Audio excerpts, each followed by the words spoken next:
ജലാറ്റിനും China ഗ്രാസും ഒന്നും ചേർക്കാതെ ഉണ്ടാക്കുന്ന ഒരു സൂപ്പർ ബട്ടർ സ്കോച്ച് പുഡിങ്ങാണ് ഇന്ന് ഞാൻ ഉണ്ടാക്കുന്നത്.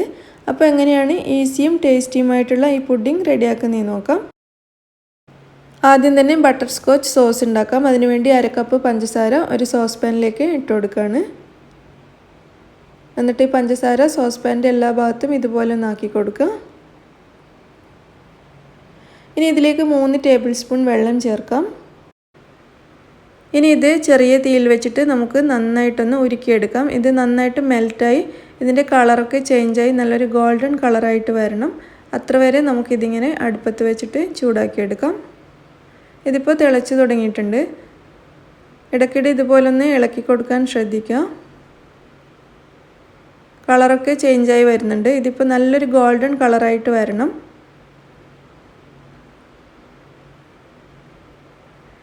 ഇടയ്ക്കിടെ ഇതുപോലൊന്ന് ചുറ്റിച്ചു കൊടുത്താൽ മതി. കളറ് നന്നായിട്ട് മാറി വന്നിട്ടുണ്ട്.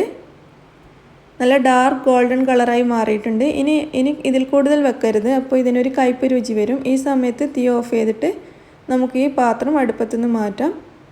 എന്നിട്ട് ചൂടോട് കൂടി തന്നെ നമുക്കിതിലേക്ക് 2 ടേബിൾ സ്പൂൺ ബട്ടർ ചേർക്കാം. എന്നിട്ട് നന്നായിട്ട് മിക്സ് ചെയ്തെടുക്കാം. ബട്ടർ മുഴുവനും ഇതിലേക്ക് നന്നായിട്ട് മെൽറ്റ് ചെയ്തെടുക്കുക. ഇതിൽ പൊതുവേ നമ്മൾ ബട്ടർ സ്കോച്ച് സോസ് ഉണ്ടാക്കുമ്പോൾ ഈ ഒരു സ്റ്റേജിൽ നമ്മൾ ഫ്രഷ് ക്രീമോ അല്ലെങ്കിൽ വിപ്പിംഗ് ക്രീമോ ഒക്കെ ചേർക്കും. പക്ഷേ ഞാനിപ്പോൾ ഇതിൽ അതൊന്നും ചേർക്കുന്നില്ല. ബട്ടർ ചേർത്തിട്ട് ഇതുപോലെ നന്നായിട്ട് മിക്സ് ചെയ്തെടുക്കും. എന്നിട്ട് ഇതൊന്ന് തണുക്കാൻ വെക്കും. തണുത്തതിന് ശേഷം ഇതിൽ നിന്നും ഈ ബട്ടർ സ്കോച്ച് സോസിൽ നിന്നും പകുതി ഒരു ബൗളിലേക്ക് ഞാൻ മാറ്റുകയാണ്.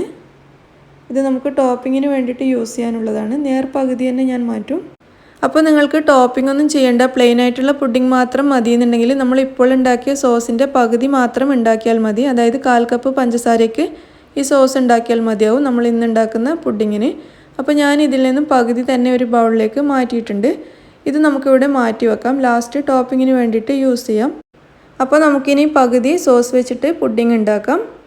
അതിനുവേണ്ടി ഞാനിവിടെ 1/2 കപ്പ് വിപ്പിംഗ് ക്രീം എടുത്തിട്ടുണ്ട്. അതായത് 125 മില്ലി വിപ്പിംഗ് ക്രീമാണിത്.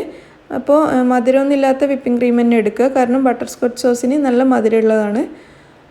ഇനി ഇതിലേക്ക് 1/4 കപ്പ് വരെ പാൽ ഞാൻ ചേർക്കുകയാണ്.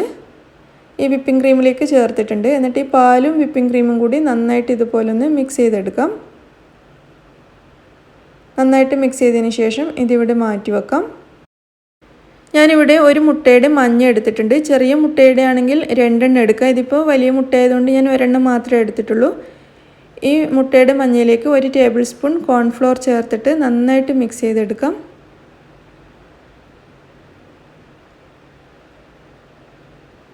നന്നായിട്ട് ഇതുപോലെ ഫോർക്ക് ഉപയോഗിച്ചിട്ട് മിക്സ് ചെയ്തെടുക്കാം, അല്ലെങ്കിൽ ഒരു സ്പൂൺ ഉപയോഗിച്ച് നന്നായി മിക്സ് ചെയ്യാം. നല്ല സ്മൂത്താക്കി എടുക്കുക. അതിനുശേഷം ഇതും ഇവിടെ മാറ്റി വെക്കാം. ഇനി നമ്മുടെ ബട്ടർ സ്കോച്ച് സോസ് നമുക്ക് അടുപ്പത്തേക്ക് മാറ്റാം. എന്നിട്ട് ചെറുതായിട്ടൊന്ന് തിളച്ച് വരുന്ന സമയത്ത് നമ്മൾ മിക്സ് ചെയ്ത് വെച്ച വിപ്പിംഗ് ക്രീമും പാലും ചേർന്നിട്ടുള്ള മിക്സ് ഇതിലേക്ക് ഒഴിച്ചു കൊടുത്ത് നന്നായിട്ട് യോജിപ്പിക്കുക. സോസും നമ്മുടെ വിപ്പിംഗ് ക്രീമിൻ്റെ മിക്സൊക്കെ കൂടി നന്നായിട്ട് യോജിപ്പിച്ച് വരണം.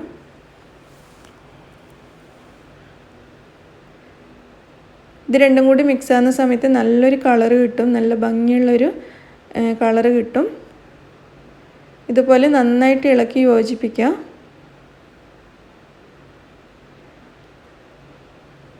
ഇനി ഈ സോസ് ചെറുതായിട്ടൊന്ന് തിള വരുന്ന സമയത്ത് നമ്മൾ നേരത്തെ മിക്സ് ചെയ്ത് വെച്ച മുട്ടയുടെ ഉണ്ണിയും കോൺഫ്ലോറും ഇതിലേക്ക് ചേർക്കണം. അപ്പോൾ അതിന് വേണ്ടിയിട്ട് ആദ്യം തന്നെ ഈ ബട്ടർ സ്കോച്ച് മിക്സിൽ നിന്നും ഒരു 3 ടേബിൾ സ്പൂൺ ഈ മുട്ടയുടെ ഉണ്ണിയുള്ള പാത്രത്തിലേക്ക് ചേർത്ത് കൊടുക്കുക. എന്നിട്ട് നന്നായിട്ട് മിക്സ് ചെയ്യുക. കാരണം ഇത് ടൈറ്റായിട്ട് നമ്മൾ ഈ മുട്ടയുടെ ഉണ്ണി ചേർത്ത് കഴിഞ്ഞാൽ കട്ട പിടിച്ചു പോകും.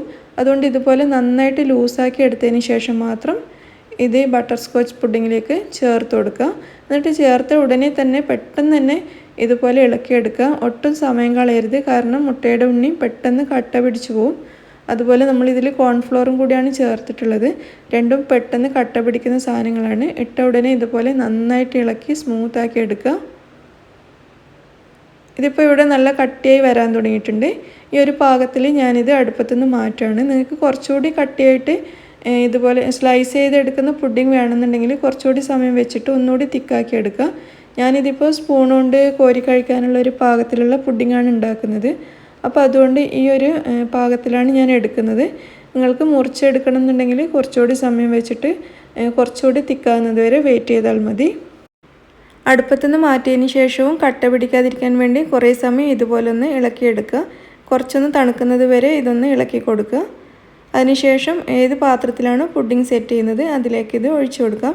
ഞാനിതിപ്പോൾ സെപ്പറേറ്റ് ആയിട്ട് 2 ബൗളിലാണ് ഒഴിക്കുന്നത്. അപ്പോൾ ഒരുമിച്ച് വേണമെങ്കിലും ഒഴിക്കാം. പക്ഷെ നമ്മളിത് ഞാൻ നേരത്തെ പറഞ്ഞതുപോലെ കട്ട് ചെയ്തെടുക്കാൻ പറ്റിയൊരു പുഡിംഗ് ആയിട്ടല്ല ഞാൻ ചെയ്യുന്നത്. അതുകൊണ്ടാണ് ഇതുപോലെ വേറെ വേറെ ബൗളിൽ ചെയ്യുന്നത്. കുറച്ചുകൂടി തിക്കാക്കി എടുത്തിട്ട് ഒറ്റ ട്രേയിൽ വെച്ചിട്ട് സെറ്റ് ചെയ്ത് കഴിഞ്ഞാൽ ചെറിയ പീസായിട്ട് കട്ട് ചെയ്തിട്ടും ഇത് എടുക്കാവുന്നതാണ്. ഇനി ഇത് നമുക്ക് നന്നായിട്ടൊന്ന് കവർ ചെയ്തെടുക്കാം. ഈ പുഡിംഗ് ഇപ്പോൾ തണുത്തിട്ടുണ്ട്. അതുകൊണ്ട് ഞാനിത് ഫ്രിഡ്ജിലേക്ക് മാറ്റാണ്. എന്നിട്ടിത് ഫ്രിഡ്ജിലൊരു 2 മണിക്കൂർ സെറ്റാവാൻ വേണ്ടി വെക്കാം. ഇനി നമുക്ക് പുഡിങ്ങിൻ്റെ മുകളിൽ ഇടാൻ വേണ്ടിയിട്ട് കുറച്ച് കാരമലൈസ്ഡ് നട്ട്സ് ഉണ്ടാക്കാം. ഒരു പാനിലേക്ക് നമുക്ക് 4 ടേബിൾ സ്പൂൺ പഞ്ചസാര ചേർക്കാം. ഈ പഞ്ചസാര നന്നായിട്ട് മെൽറ്റായി നല്ലൊരു ഗോൾഡൻ കളറായി വരണം. ചെറിയ തീയിൽ വെച്ചിട്ട് പഞ്ചസാര നന്നായിട്ട് ഉരുക്കിയെടുക്കുക.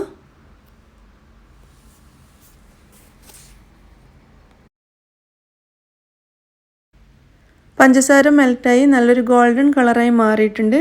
ഈ സമയത്ത് ഇതിലേക്ക് നട്ട്സ് ചേർക്കാം. ഞാനിവിടെ 2 ടേബിൾ സ്പൂൺ വരെ ബദാം കട്ട് ചെയ്തതും അതുപോലെ 2 ടേബിൾ സ്പൂൺ അണ്ടിപ്പരിപ്പ് കട്ട് ചെയ്തതുമാണ് എടുത്തിട്ടുള്ളത്. അപ്പോൾ ഇത് രണ്ടും ഇതിലേക്ക് ചേർത്തിട്ട് നന്നായിട്ടൊന്ന് മിക്സ് ചെയ്യാം. നന്നായിട്ട് മിക്സ് ചെയ്തതിന് ശേഷം ഇത് അടുപ്പത്തുനിന്ന് മാറ്റിയിട്ട് ഒരു അലൂമിനിയം ഫോയിലിലേക്ക് ഇട്ട് കൊടുക്കാം. അതല്ലെങ്കിൽ ബട്ടർ പേപ്പറിലേക്ക് ഇട്ടാലും മതി. അലുമിനിയം ഫോയിലിട്ടതിന് ശേഷം നന്നായിട്ടൊന്ന് നിരത്തി കൊടുക്കുക. ഒരു 10-20 മിനിറ്റ് കൊണ്ട് തന്നെ ഇത് നന്നായിട്ട് തണുത്ത് വരും. തണുത്തതിന് ശേഷം നമുക്കിത് പൊട്ടിച്ചെടുക്കാം. ഇതിപ്പോൾ നന്നായി തണുത്തിട്ടുണ്ട്. ഈ അലൂമിനിയം ഫോയിലിൽ നിന്നും ഇത് ഇളക്കിയെടുത്തതിന് ശേഷം നമുക്കിത് ചെറിയ കഷ്ണങ്ങളാക്കിയിട്ട് പൊട്ടിച്ചെടുക്കാം. അതിനുശേഷം ഒരു റോളർ വെച്ച് ഇതുപോലെ നന്നായിട്ടൊന്ന് പൊടിച്ചെടുക്കാം. മിക്സിയിൽ ക്രഷ് ചെയ്ത് കഴിഞ്ഞാൽ നന്നായിട്ട് പൊടിഞ്ഞു പോകും. അപ്പോൾ ഇതുപോലെ ചെയ്യുന്നതാണ് നല്ലത്. പൊടിച്ചതിന് ശേഷം നമുക്കൊരു ബൗളിലേക്ക് മാറ്റാം. പുഡിംഗ് ഫ്രിഡ്ജിൽ വെച്ചിട്ട് 2 മണിക്കൂർ കഴിഞ്ഞിട്ടുണ്ട്. ഞാനിതിപ്പോൾ പുറത്തേക്ക് എടുത്തിട്ടുണ്ട്. ഇനി ഇതിൻ്റെ മുകളിൽ കവർ ചെയ്തിരിക്കുന്ന ക്ലിംഗ് റാപ്പ് നമുക്കൊന്ന് മാറ്റി കൊടുക്കാം. നമ്മൾ നേരത്തെ മാറ്റി വെച്ച ബട്ടർസ്കോച്ച് സോസ് കുറച്ച് ഇതിൻ്റെ മുകളിൽ ഇട്ട് കൊടുക്കാം. ഞാനിപ്പോൾ എൻ്റെ പുഡിങ്ങിൻ്റെ മുകളിൽ മാത്രമേ ടോപ്പിംഗ് കൊടുക്കുന്നുള്ളൂ. കാരണം ബട്ടർസ്കോച്ച് പുഡിംഗ് ഓൾറെഡി നല്ല മധുരമുള്ളതാണ്. അപ്പോൾ ടോപ്പിങ്ങും കൂടി കൊടുത്തു കഴിഞ്ഞാൽ ഇതിൻ്റെ മധുരം വല്ലാണ്ട് കൂടും. അപ്പോൾ മധുരം അധികം ഇഷ്ടമില്ലാത്തവർക്ക് ഇത് കഴിക്കാൻ പറ്റില്ല.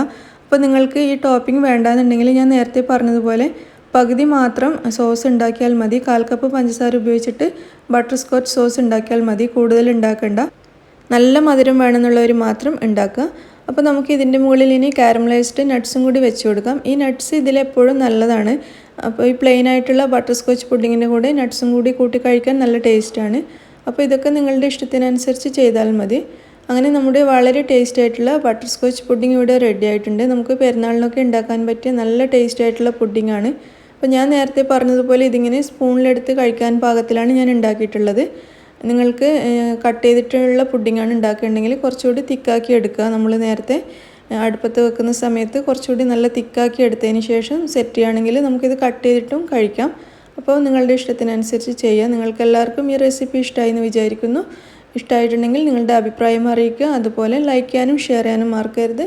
നിങ്ങൾ എൻ്റെ ചാനൽ ഇതുവരെയും സബ്സ്ക്രൈബ് ചെയ്തിട്ടില്ലെങ്കിൽ പ്ലീസ് സബ്സ്ക്രൈബ് ചെയ്യുക. Thank you.